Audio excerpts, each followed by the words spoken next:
Olá, estamos iniciando mais uma edição do TV Brasilagro, um programa produzido nos estúdios da STZ TV UHF Canal 59, Sertãozinho, Estado de São Paulo. Você pode assistir a íntegra de todos os nossos programas visitando o nosso site brasilagro.com.br. No mesmo site você pode se inscrever para receber todos os dias e gratuitamente ao Clipe em Brasilagro, com as notícias nacionais e internacionais das cadeias produtivas do agronegócio. Se você tiver alguma sugestão, converse conosco através do e-mail tv@brasilagro.com.br. No programa de hoje nós temos a satisfação de termos de volta o engenheiro Carlos Roberto Liboni, ele que é secretário da Indústria, do Comércio, da Agricultura, do Abastecimento e das Relações do Trabalho de Sertãozinho. Liboni, obrigado por nos atender.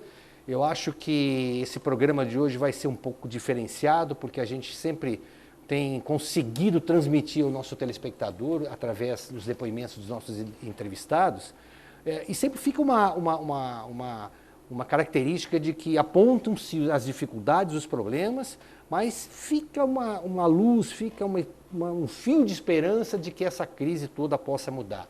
E eu começo lhe formulando a primeira pergunta, em cima de um comentário que eu abstraí e extraí de uma reunião que nós tivemos em São Paulo no feriado do 9 de julho, uma reunião da qual participou também o empresário Luiz Biagi e o presidente da Biosev, Rui Chamas. E desta reunião ficou assim muito claro para nós, pelos depoimentos desses empresários, de que a crise do setor sucroenergético não tem solução antes de 2018. Esse é um primeiro ponto. Um segundo ponto. Nessa última semana, na Exalc USP Piracicaba, o diretor do Banco Itaú BBA, Alexandre Figliolino, ele fez uma revelação que deixou muita gente mais assustada, se é que a gente possa, quem vive a cadeia produtiva sucroenergética, estar assustado, se assustar com alguma coisa ainda. Ele afirmou num painel de que 100 usinas estão no limiar entre fechar e recuperação judicial.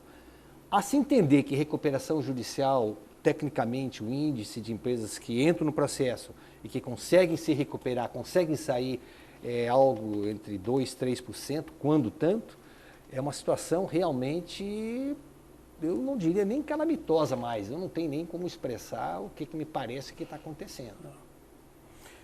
Muito obrigado, Ronaldo, pelo convite, obrigado a todos os seus telespectadores. É sempre um prazer falar com você, que a gente acaba aprendendo um pouco, aliás, um pouco não, um pouco muito. Obrigado. Mas eu acredito que é um bom momento para se discutir isso, porque realmente essa informação que você traz das suas observações são informações que, além de nos preocupar, são informações que diz respeito à transparência que o homem público tem que ter com o povo, com a sociedade. E nós não podemos fingir que existem grandes iluminações aí no túnel, né? Não é... Hoje eu até li num dos textos da Folha de São Paulo que não há nenhum vagalume no fim do túnel, né? E, na verdade, hoje nós estamos vivendo um momento, como o tipping point, que os americanos costumam sempre dizer da evolução de uma crise, e chega num momento em que, num momento de avalanche, é um momento em que você, ultrapassado aquele limite, você perde um pouco do controle das variáveis, quer dizer, se aproxima de uma situação de caos. Assim.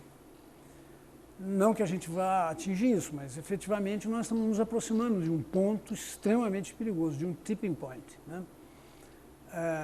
Eu não duvido da possibilidade de a gente ter 100 usinas no limiar. Assim como eu não duvido que isso não se restringe ao setor sucroalcooleiro. Agora já não mais, né? Isso não é mais um problema restrito ao nosso setor.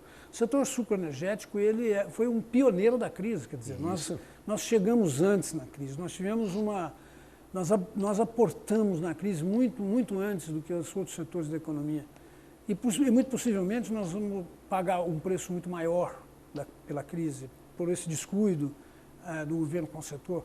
Mas isso já não é nosso, isso já é o país. Hoje nós não temos aí uma perspectiva de curto prazo, que a gente possa palpar a variável e ter consciência dela, quer dizer, o curto prazo nosso é uma verdadeira escuridão, nós não sabemos o que vai acontecer com o cenário político, nós não sabemos se no recesso do Legislativo nós ainda vamos ter ainda o mesmo presidente da Câmara, quer dizer, é um negócio muito louco que está acontecendo dentro do país nesse momento. No médio prazo, as perspectivas são ruins, porque nós dependemos do ajuste, nós dependemos dessa situação política equilibrada, para que você tenha uma visão de médio prazo, e como essa coisa ainda não consegue ser clara para nós, significa que no médio prazo nós estamos comprometidos, e no longo prazo, nós vamos depender do mercado externo. Nós não temos possibilidade de fazer do mercado interno nosso uma ferramenta de recuperação. Não existe essa possibilidade. Então, eu acredito muito sinceramente que nós estamos nesse tipping point e não acredito, em hipótese nenhuma, que nós tenhamos um ano de 2016, 2017 que seja anos favoráveis. Eu realmente acredito e concordo com essa visão do Luiz, né? Eu acredito que realmente a gente só tem que esperar alguma coisa que seja consistentemente favorável para nós em 2018. Você é uma pessoa que estreou na vida pública logo nesse novo mandato do prefeito Zezinho Gimenez. Prefeito que quando exerceu o seu segundo mandato, o Sertãozinho vivia aí um crescimento acima dos índices da China, né? Uma coisa realmente extraordinária, que era destacada em toda a mídia nacional e até internacional. E eu recordo que logo que você assumiu, até pela amizade, pelo respeito que eu tenho para com você, eu me preocupava sempre em lhe passar informações do que a mídia vinha publicando em relação ao setor. E eu recordo que nós trocamos informações, uma grande reportagem da revista Piauí, nós trocamos informações de uma grande reportagem da revista Veja, da revista Exame também, e aquilo parecia assim que era um grito para que se pudesse fazer um movimento de mudanças. E sou testemunha do trabalho que você fez, do seu comprometimento, não apenas com a sua secretaria, não apenas com a administração municipal de Sertãozinho, mas até com o setor com o qual você tem uma história que tem que ser muito respeitada, porque realmente você foi um dos indutores, junto com seus companheiros na SMAR, de trazer a automação industrial para dentro das usinas, o que significou e significa, e vai significar sempre, uma questão de produtividade, uma questão de controles, uma questão de eficiência, uma questão até de melhor gestão industrial e também agrícola das usinas.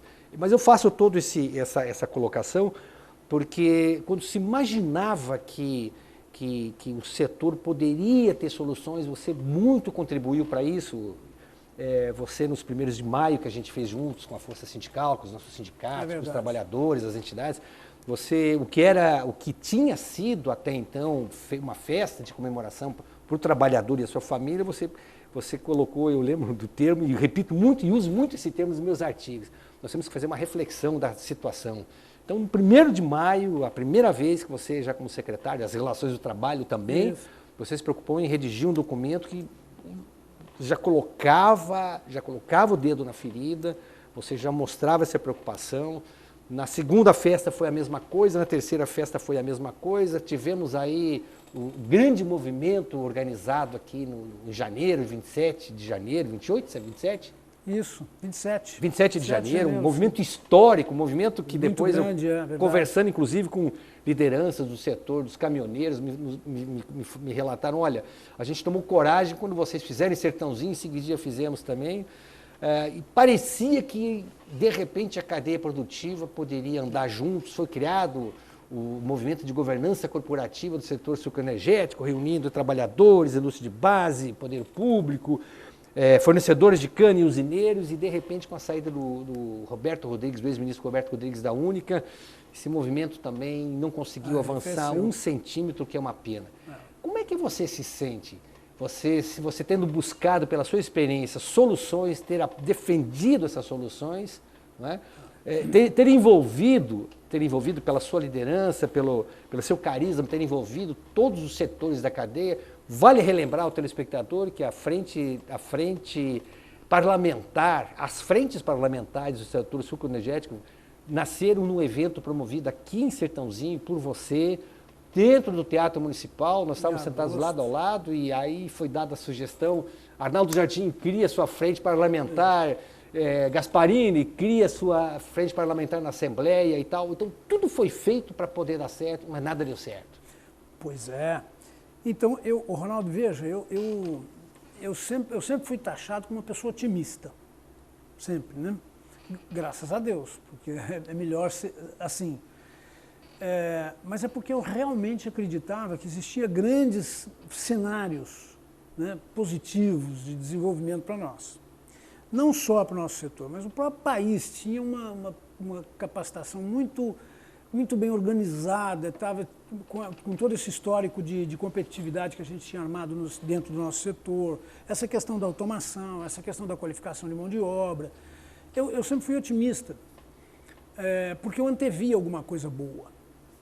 Agora, o papel do homem público, e eu não vejo só isso no homem público, eu acho que o papel de todo líder, eu não me considero um líder, mas na verdade eu me considero uma pessoa que tem alguma networking importante.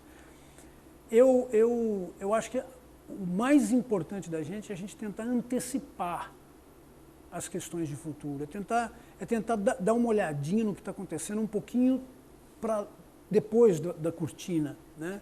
É tentar enxergar um mês antes do que os outros, né?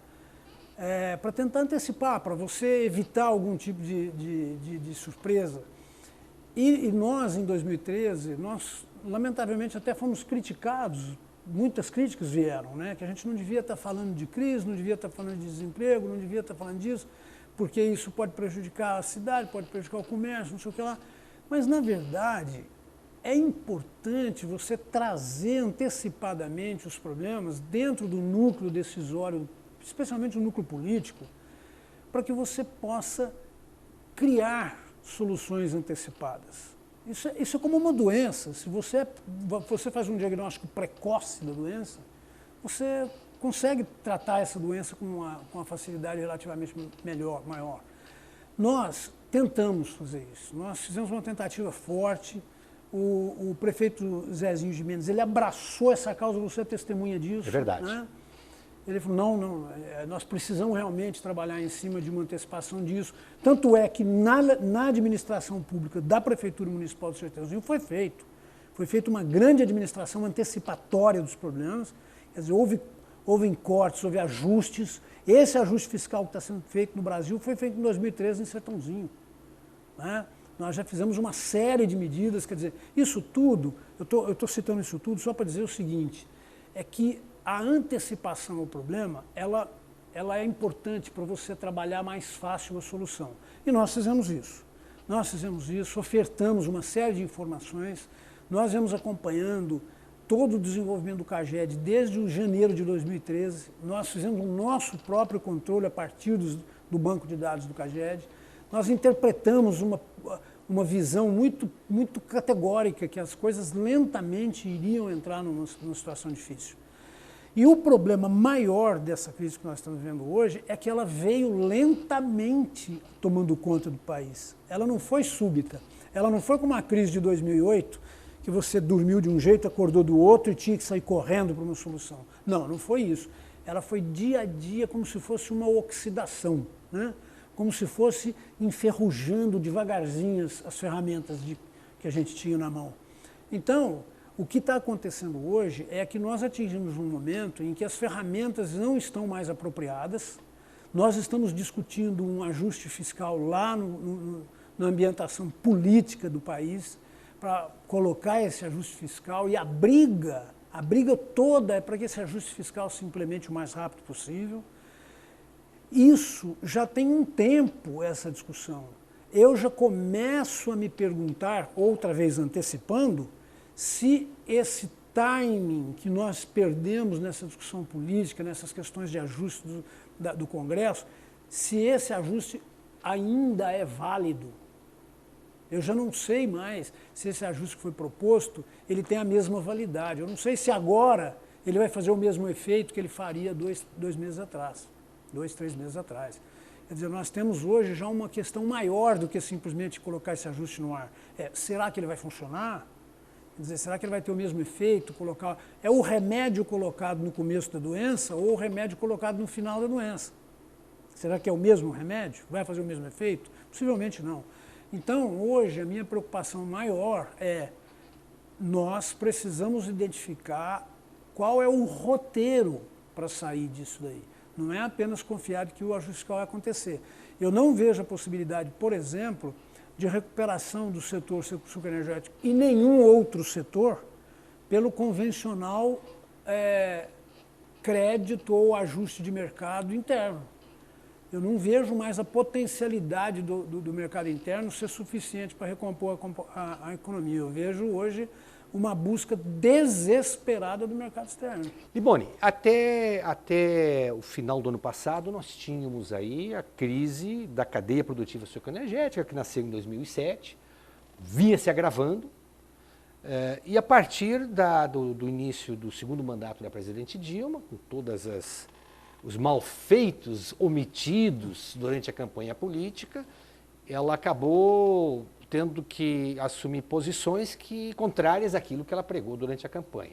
Se ela tivesse dito de uma maneira muito clara durante a campanha que a situação do país era a situação que nós estamos vivendo hoje, talvez ela não se reelegesse, mas para o país seria muito melhor ela não se reeleger e nós termos um processo imediato de soluções, como você bem falou, é o remédio no início da doença, não no final.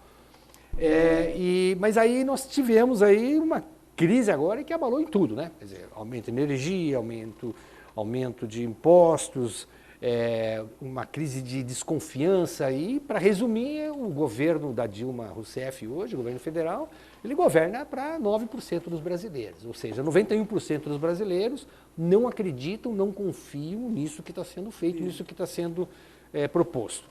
A pergunta que eu lhe faço é a seguinte: já se sente, nesses 7 meses desse segundo mandato da presidente Dilma, efeitos na economia local?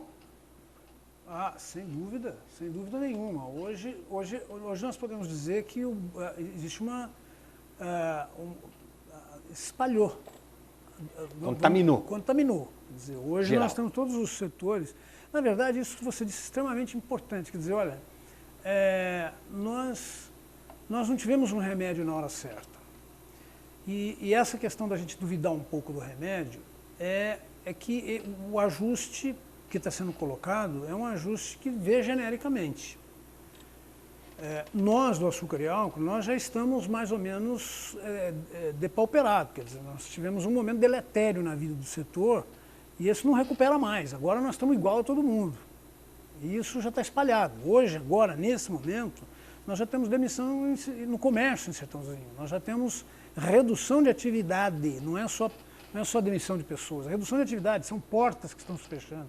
Então o comércio já começa a sentir todos os efeitos que, evidentemente, a cadeia produtiva empurra até lá para o consumo. Muito bem. Nós continuamos com 39 ministérios. Sim. Nós continuamos essa é a contradição. Contradição. Eu vejo o ministro Levi fazendo um esforço muito grande, contatos no Senado, na Câmara, a opinião pública, programas de imprensa, de televisão, tentando convencer.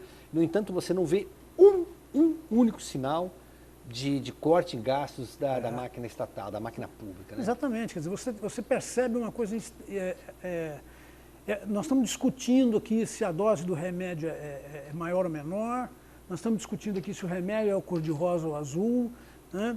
Mas o doente continua ali, ele continua daquele jeito, sequer está se tomando a febre, quer dizer, é um negócio muito louco. Você tem 39 ministérios e continua, você tem todos os desvios de conduta, né? De conduta operacional do governo, e você busca outra vez, mais uma vez, uma saída através de um ajuste fiscal que compromete fundamentalmente a competitividade das indústrias, da empresa, dos exportadores, enfim. Isso daí já contaminou todo o setor. A indústria está depauperada, a participação percentual do PIB industrial no PIB brasileiro é um negócio assim assustador, cada vez mais depauperado. Então o que está acontecendo? Hoje não existe mais um setor ou outro que esteja numa crise diferenciada ou não. Mas todo mundo todo mundo está vivendo momentos de dificuldade, momentos em que, eu diria nível 3. Vamos lá falar um pouquinho sobre o que é o nível 3. Né?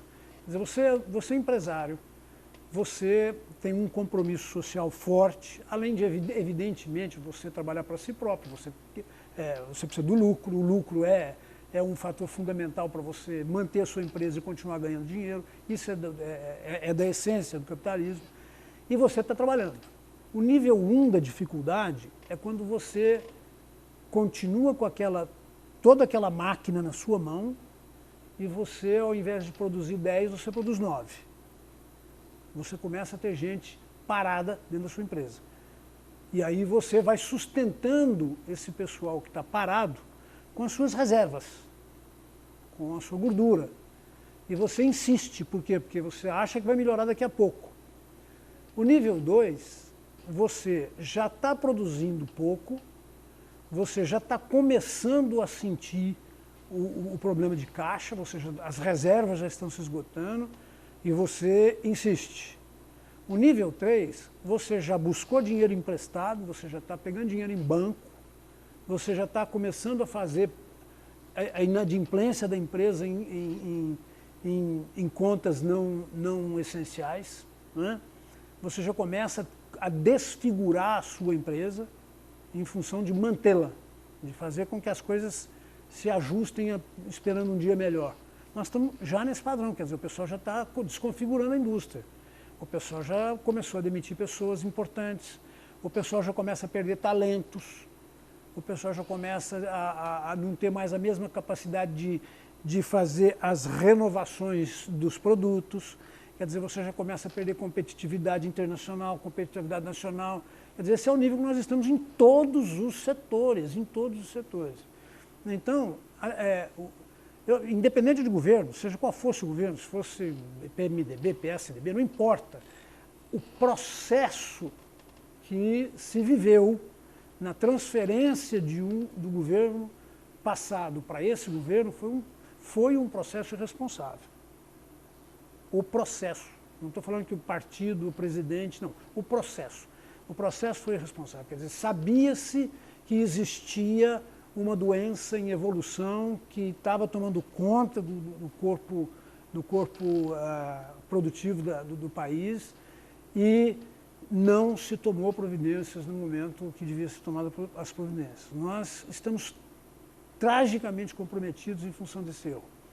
Liboni, deixa eu interromper nesse momento, eu vou chamar um intervalo e nós voltamos em seguida, prosseguindo nessa sua análise.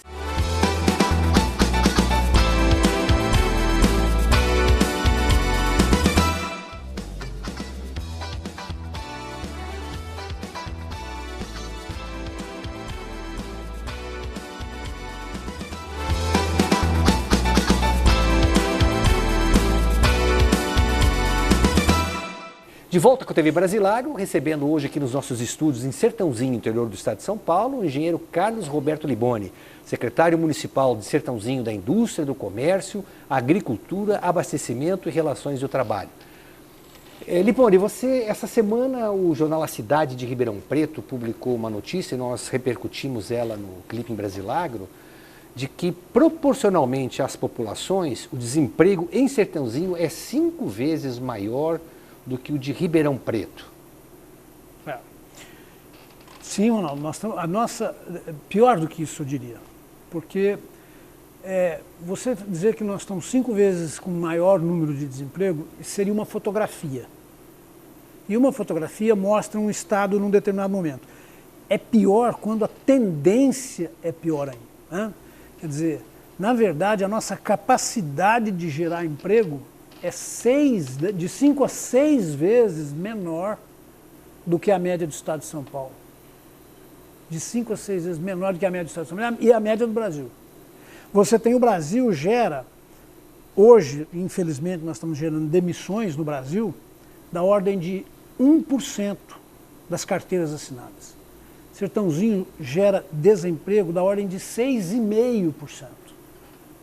É 6 vezes. A geração de desemprego de Sertãozinho é 6 vezes maior que a geração de desemprego no Brasil. Isso é fruto de estarmos dentro de um setor especificamente do açúcar e álcool, que está numa crise mais longa e numa crise mais impactante, sob o ponto de vista de bens de capital, do que o resto dos setores da economia. Então nós temos um resultado muito pior. Se você pegar de janeiro a maio desse ano de 2015, nós estamos com um saldo de 500 demissões. Saldo de 500 demissões. Se você pegar esse mesmo período do ano passado, a gente tinha um saldo de 50. No ano anterior, nós tínhamos geração, nós chegamos a ter em 2011 geração de 4.000 empregos no mesmo período. Isso significa que no acumulado do ano, nós temos o pior ano dos últimos 6 últimos anos. No acumulado de janeiro a maio. Como o segundo semestre não promete, nada, porque sempre o que acontece de contratações acontece sempre acumuladamente no início do ano, a tendência é que nós tenhamos um segundo semestre pior. Trazendo isso para a linguagem um pouco mais simples, as indústrias de Sertãozinho, elas deverão continuar tendo problemas, ainda sofrendo o problema da falta de encomendas até o final do ano, e muito possivelmente gerando ainda mais desemprego. Então 2015 é um mês que já é um ano que já antecipadamente nós podemos entender como um ano de péssimos resultados, e se pegar a tendência histórica, né, a partir do momento em que nós tivemos o início das quedas de emprego lá em 2012 até agora, nós vamos também comprometer 2016. Então, o que eu diria? Eu diria o seguinte, olha, nós precisamos ter muita consciência, é preciso de transparência nesse momento para entender que a situação é grave.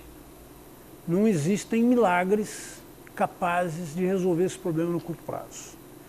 É preciso administrar a vida de nossas vidas individualmente, contando com a possibilidade de que não haverá uma melhora nessa situação, nem nesse ano, e muito possivelmente no ano que vem nós também vamos ter dificuldade. E isso é uma obrigação, nós não podemos omitir isso. É evidente que o otimismo tem que permanecer. Por quê? Porque existe o conflito, existe uma doença diagnosticada, já existem as tratativas para que essa terapêutica venha a ser aplicada imediatamente, mas nós sabemos que, a despeito disso daí dar certo, não vai ser a curto prazo. Então essa é a consciência que eu gostaria de passar para os telespectadores. Quer dizer, é importante que a gente tenha essa consciência e administre aquilo que a gente tem, aquilo que a gente está à nossa volta, os empregos. Eu acho, por exemplo, que nós temos que ter muita harmonia entre capital e trabalho, nós temos que aumentar o diálogo entre patrões e empregados. Os patrões e empregados, na verdade, fazem simbioticamente construtivos, quer dizer, um sem o outro não vai conseguir sobreviver a essa fase.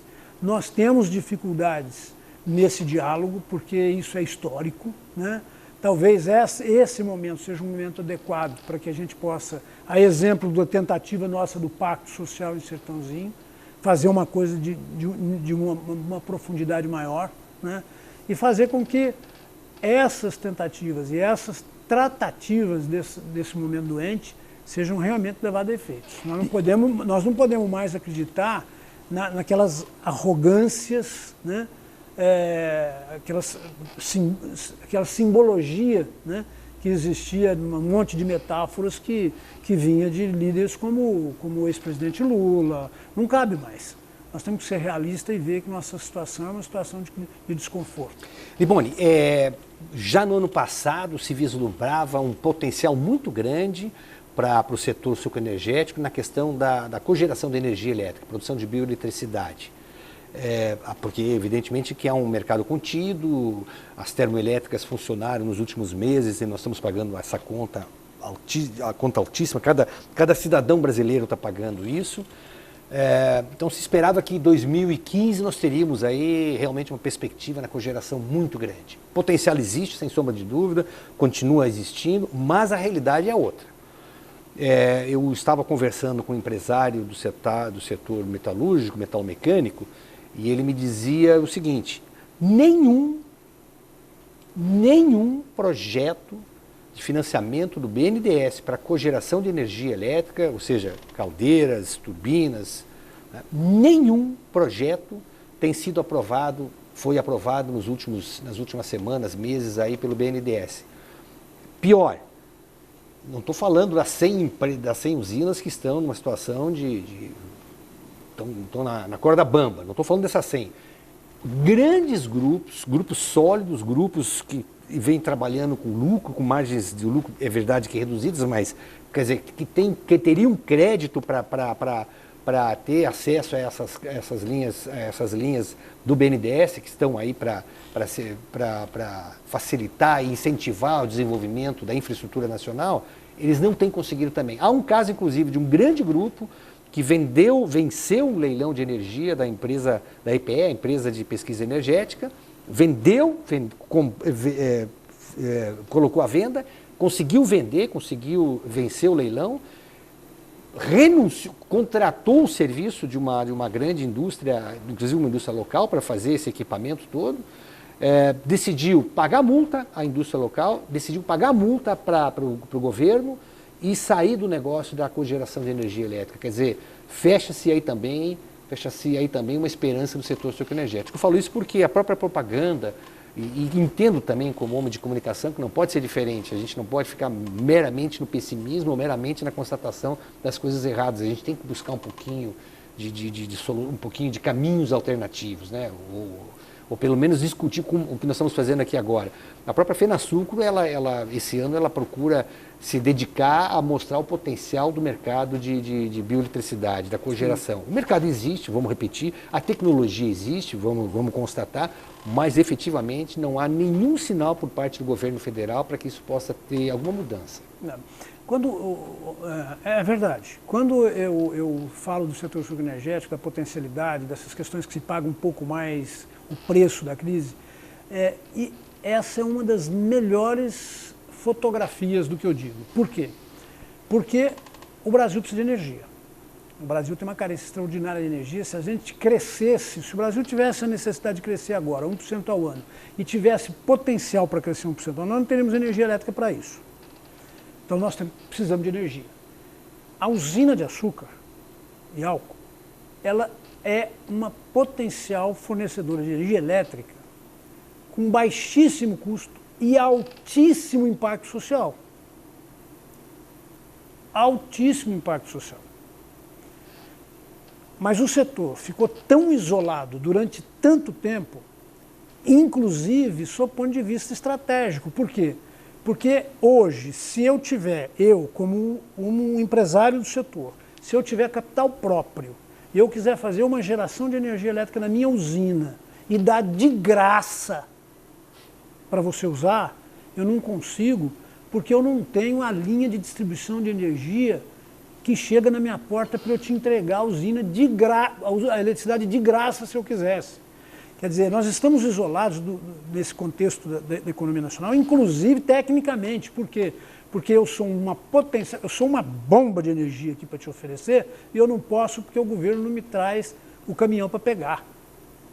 Isso é um retrato do que o setor ficou esquecido durante tanto tempo. Um setor tão estrategicamente importante para a matriz energética e não ficou como se fosse um coadjuvante de terceira categoria. Então, olha, hoje nós estamos numa armadilha. O Estado, o governo, para fazer possível os investimentos que poderia significar uma retomada produtiva da cadeia do setor, ele tem que investir em infraestrutura no primeiro momento, porque senão ele não tem como pegar a produção que nós vamos fazer. Então ele tem que primeiro ir na infraestrutura, jogar o dinheiro na infraestrutura, botar linhas de distribuição, para depois sim colocar o dinheiro dos investimentos privados no sentido de fazer a geração nas usinas. Isso, evidentemente, passa pelo ajuste fiscal, passa por dinheiro em caixa, passa por uma economia mais dinâmica, passa por um consumo mais racional de energia e passa por um crescimento que nós não vamos experimentar no primeiro momento, né?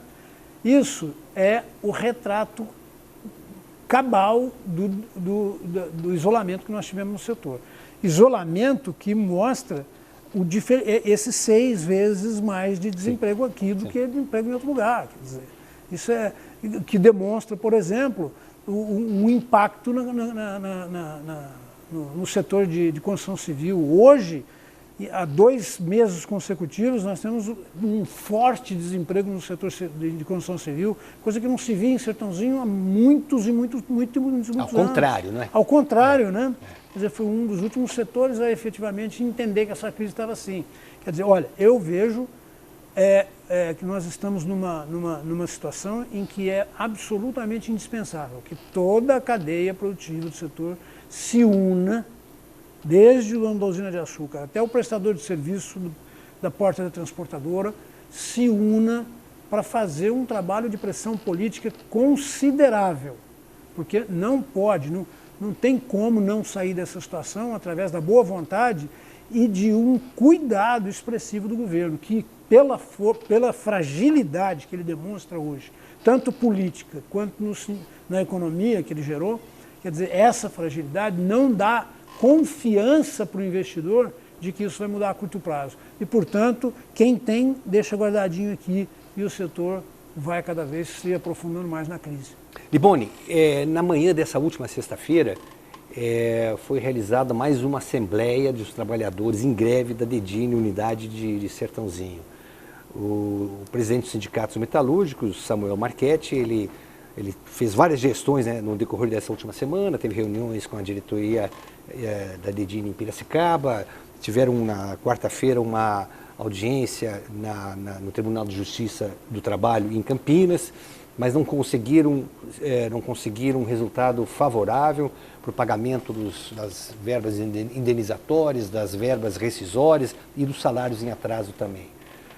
É uma pena. Falarmos da Dedini é uma pena muito grande, porque é a maior empresa de indústria de base focada no setor sucroenergético, uma empresa que desenvolveu tecnologia. Essa é uma área que você conhece como poucos conhecem, quer dizer, desenvolveu tecnologia de ponta no mundo, não é? E é uma empresa que foi fortemente afetada por essa inadimplência das usinas e por falta de encomendas. São 2 coisas que andam juntas. Na segunda-feira, às 7 horas da manhã, os trabalhadores da Dedini, pela primeira vez, de Sertãozinho e os de Piracicaba se juntam para iniciar um movimento forte, uma greve muito forte em Piracicaba. E de Piracicaba, com certeza, isso deve partir para algum lado, ou Brasília, ou São Paulo, enfim. Eu queria que você desse o seu depoimento, como é que você vê essa situação da Dedini, que corre o risco sério de encerrar suas atividades? Olha, é extremamente preocupante a situação, que não é uma situação exclusiva, mas é uma situação mais impactante, porque já está no nível 4. Tá certo? Quer dizer, já não existe mais lógica, inclusive, nas decisões estratégicas. Desculpa, você inclusive teve um contato com o Sérgio Leme, presidente da Dedini. Sabemos que o prefeito também teve um contato, quer dizer, o que demonstra inclusive a preocupação de você como secretário, do próprio prefeito, em relação ao que está acontecendo. Sim, sem dúvida. No momento em que a situação recrudesceu, quer dizer, teve uma continuidade da greve em função do não cumprimento de algumas cláusulas do acordo, eu tive um contato pessoal com o presidente da Dedini, e ele então me expôs a situação com um pouco mais de clareza. E ele tem alguns recursos. Esses recursos, lamentavelmente, no nível 4, quando eu digo nível 4 da crise, você já não tem mais o pleno domínio dos recursos, quer dizer, parte desses recursos da Dedini foram bloqueados pela Justiça. Esse bloqueio de recursos da Justiça, você também não tem controle de como ele é distribuído, não é? Quer dizer, independente do seu desejo, ele pode ou não ser colocado na folha de pagamentos, eventualmente ele pode ser colocado em outro tipo de aplicação. Bom, enfim, esses recursos que estão bloqueados não são úteis para fazer frente àquilo que havia sido programado pela Dedini. Então, diante desse fato, a Dedini tem que refazer toda a estratégia de fluxo de caixa para, eventualmente, fazer uma proposta de continuidade de pagamento. essa proposta, evidentemente, vai ser uma proposta que deve ser usada para contemporizar as dificuldades. Eu não vejo uma saída da Dedini que vai resolver todos os problemas e que de hoje para frente vai pagar todo dia 5, absolutamente em dia. Eu vejo muita dificuldade para se chegar a uma solução desse nível. Deve existir tolerâncias de ambas as partes no sentido de contemporizar as dificuldades e tentar vencer essa fase, que certamente é uma fase mais crítica. Por quê? O nível 4 é um nível que você busca desesperadamente recursos que não são triviais. São recursos que você vai buscar uma encomenda tomando prejuízo, mas que consiga bancar a folha de pagamentos, coisas dessa natureza. Então, em conversa com o presidente da Dedini, eu entendi que ele está desenvolvendo um novo fluxo de caixa no sentido de tentar fazer um novo acordo, né? E nós temos que passar a mensagem de que um acordo é sempre melhor do que uma briga radical, definitiva. O que seria uma briga radical definitiva? Seria efetivamente o encerramento de uma das ações industriais da Dedini em Sertãozinho. Ninguém me falou isso, o presidente Sérgio Leme não me disse não me deu nenhuma interpretação, não me deu nenhum motivo para que eu interpretasse isso, mas eu sei que o nível 5 é esse, quer dizer, a partir do momento que você não tem mais como fazer nenhum tipo de acordo que consiga dar continuidade a um trabalho harmônico com as dificuldades dos funcionários, você tem que fechar a operação. Fechou a operação, a Dedini significa hoje 600 empregados no mercado. 600 empregados no mercado de trabalho, em disponibilidade no mercado de trabalho, satura, não tem onde colocar esse pessoal, não tem onde buscar alternativa para esse pessoal. E vamos sempre deixar claro, você fala 600 trabalhadores qualificados, não é, Liboni? Não estamos falando que o sujeito está capinando, nada contra quem capina o carpe, mas eu estou falando a empresa investiu e o próprio funcionário investiu na sua qualificação. Exatamente, o que cria uma dificuldade maior, porque você tem menos flexibilidade de assimilar o colaborador, quer dizer, a pessoa é qualificada, ele para voltar, para fazer um retorno na sua qualificação é difícil, a pessoa não se adapta mais a outra atividade que não seja aquela, a não ser essas aplicações desesperadas, tipo, pô, eu sou engenheiro, mas eu vou pegar um carro e vou fazer táxi, né? Sim. Quer dizer, isso também tem limite, Claro. Nem todo mundo precisa de táxi toda hora, mesmo que seja com o engenheiro dirigindo, enfim. Quer dizer, os níveis vão saturando. Você primeiro consegue, as primeiras demissões você consegue ajustar na sua ambientação industrial, nessa mesma infraestrutura que você tem aqui. Daí um pouquinho você consegue colocar em mercados alternativos, mas ainda dentro de um contexto regional. Daqui um pouquinho você não tem mais como colocar essas pessoas na região, né?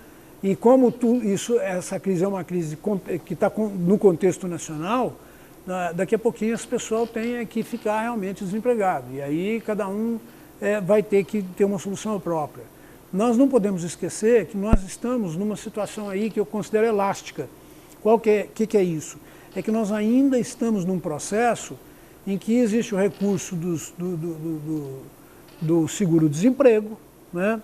Da mesma forma que uma empresa usa seus recursos que são, na verdade, reservas, para fazer frente a essas crises, as famílias também o fazem, né? As famílias também têm, às vezes, uma poupança, tem alguma coisinha guardada, ou então tem algum patrimônio que pode ser vendida, né?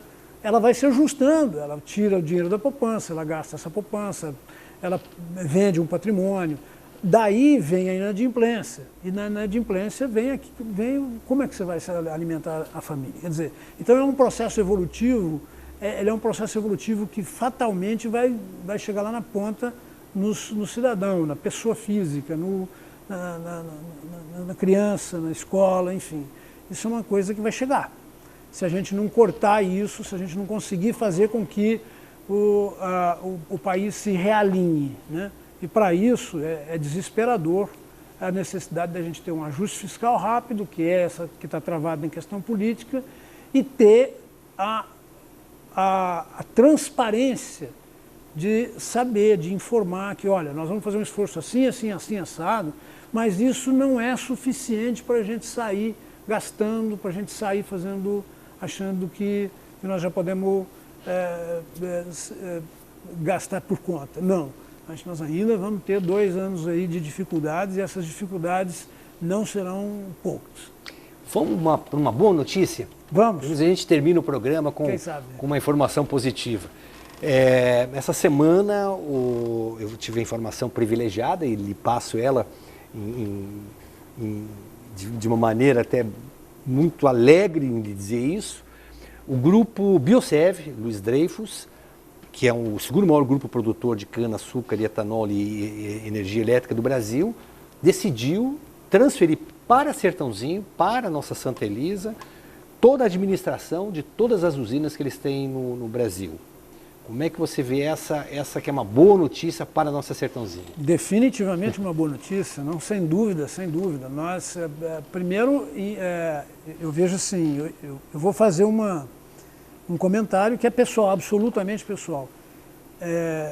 O bom filho a casa torna. Eu acho que bom conceito, gostei.